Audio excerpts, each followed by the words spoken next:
What's up, Ghosts and Ghouls? It's the one, the only, JT Ripper, and I'm here with Tide of Thunder. And today, with our horror movie countdown continuing, with our 31 days of Halloween, none other than all the way from 1987, Hellraiser! Yep, this is number 17 on our list, and as always, definitely deserves to be on our list. This is a Clive Barker classic. Started out as a book, turned into a film, and of course, it introduced us to a whole herd of gruesome characters. In particular, the Hell Priest himself, Mr. Pinhead, Pinwheel, as my girlfriend says, played by the brilliant Doug Bradley. But yeah, this movie is awesome. You know, it starts off as,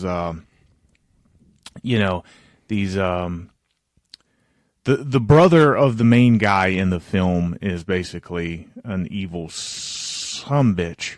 Yeah, And, pretty Val.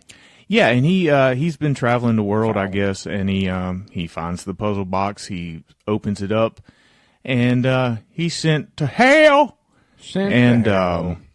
He comes back, and he's just basically like a puddle of just fucking gooey blood.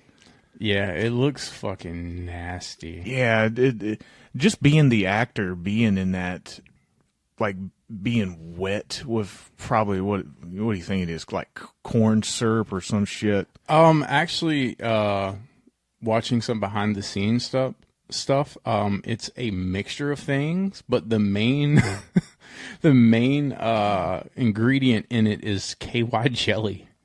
Yeah, and it's just gross feeling on the skin, you know. Yeah. And anyway, he's obviously, before he died, he had an affair with his brother's wife, and she's still all fucking in love, dick hungry. And she brings home dudes, seduces them, and so he can kill them. And it's kind of like that, the whole mummy situation. Like, the more he kills, the more skin and more bone and everything else he absorbs. And the more human he becomes. Yeah.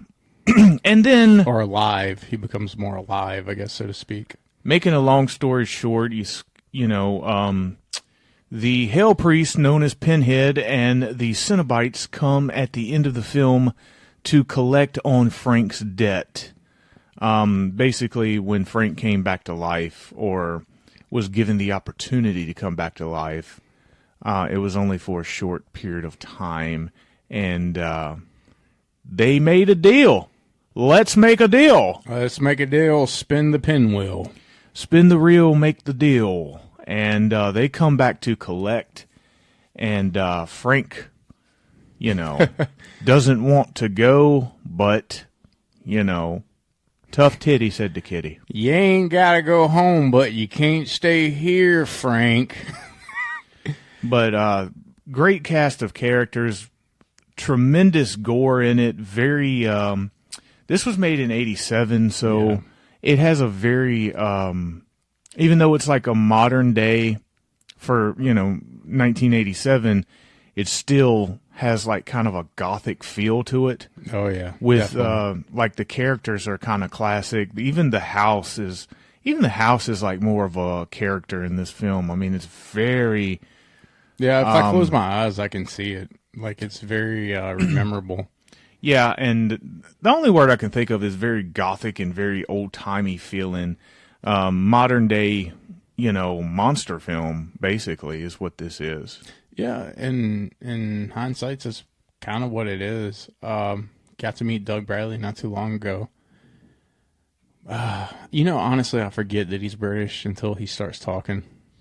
Yeah. Met him in, 2019? Yeah, I had a chance to, but I like a fucking putz didn't.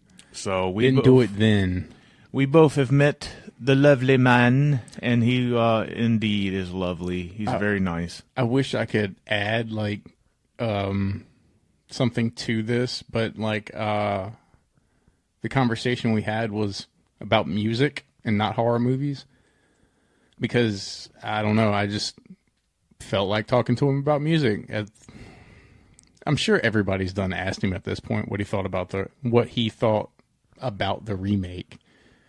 And I didn't want to be that guy. You know what I mean?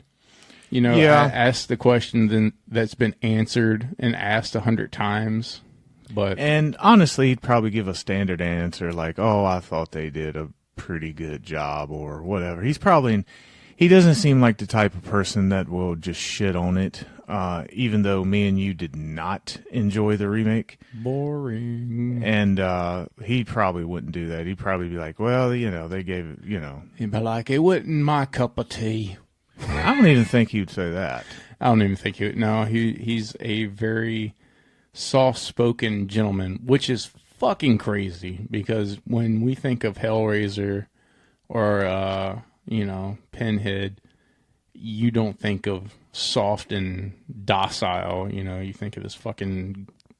Like, articulate and, like, insane. Like, thing. Like, very, very eager to cause torture and pain, but very at the same time very articulate about it. Yeah, which is crazy because he has like that, deep sounding, like cynical voice, but when you hear him talk, you realize that he's really like acting.